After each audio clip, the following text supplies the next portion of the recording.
Friends, the story of Maggie might have wet your eyes when your English teacher took the lesson. It is a poignant, heart-touching story. The important part of that story is collected and made a note.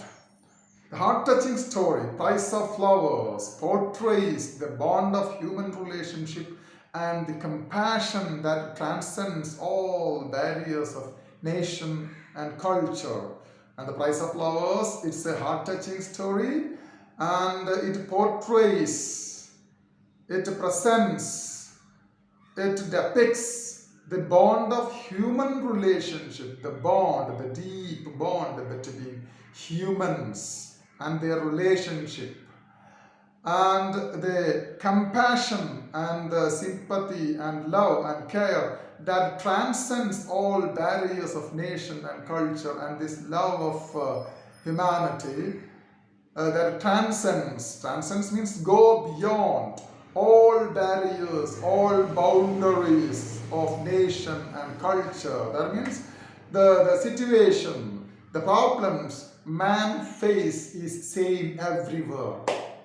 So the basic human qualities can never change, even if he is American, British, European, Indian, Pakistani, whoever it is. We are all basically human beings, and this human love and his compassion for the fellow being can never fade. Right. It also underlines the fact that how words and deeds can act as a soothing effect. Words, mere words, and some acts, words and deeds can act as a soothing effect that relieves, that consoles a person if loving, caring words uttered from your mouth, simple act of kindness can soothe, can comfort a painful mind. A young poor girl named Alice Margaret Clifford, Maggie, you know her, Maggie, it's a beautiful name, is far away from her beloved brother Frank. You learned it. And Frank is far away there in India. She is a British girl and he is working as a soldier here in India. Gupta was an Indian living in London. Once he met Maggie in a vegetarian restaurant. Maggie and our author Gupta, they had a meeting. She was a bit reserved.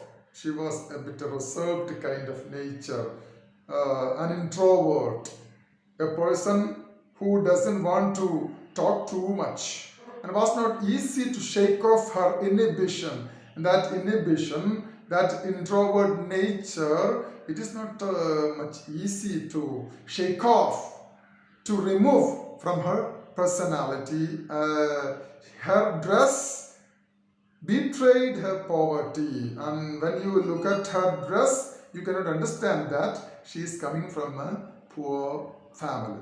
She was working as a typist in a store. Okay, you know about it. In a store, she is a typist. Actually, this job is a mechanical job.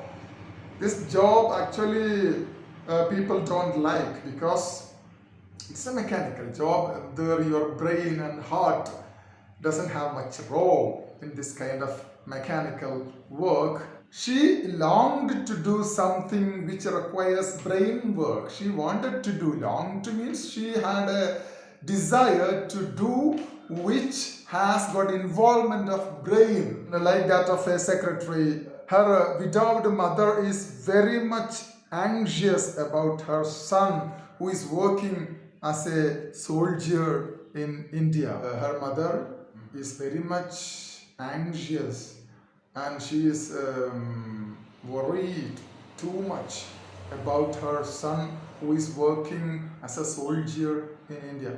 Maggie is so loving and caring of her mother who bakes cakes and sell them on Saturdays.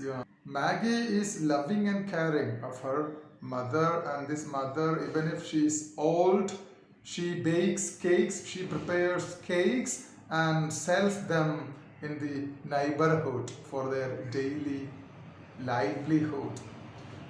Both of them try their best to meet their livelihood, and both of them, this mother is preparing cake and it is sold out to the public, and she is working as a typist and she is getting a meager amount as salary, and both are struggling to meet the two ends of life. She shares her worries about her brother Frank and her concern about her old mother, and she reveals everything. She is opening up her mind to our author Gupta, and she is too much worried about the whereabouts of her brother Frank, who is there working in India, and she has deep concern, misgivings about her old mother and what will be her future, and if brother is not home, mother will die of grief, and the problems she had to shower to our author. She had only a vague idea and all the more misconceptions about India, and she does not know anything about India, and a vague, unclear idea she had, and a lot of misconceptions, misunderstanding about India. It's interesting for them. India is a land of tigers, snakes, and fevers, and majority Indians are vegetarians. These are her wrong notions about India. India is a land of tigers and it is full of snakes. Wherever you go, there are fevers and headache and this kind of misconceptions about India she had. All Indians are vegetarians, and those who are Hindus, they are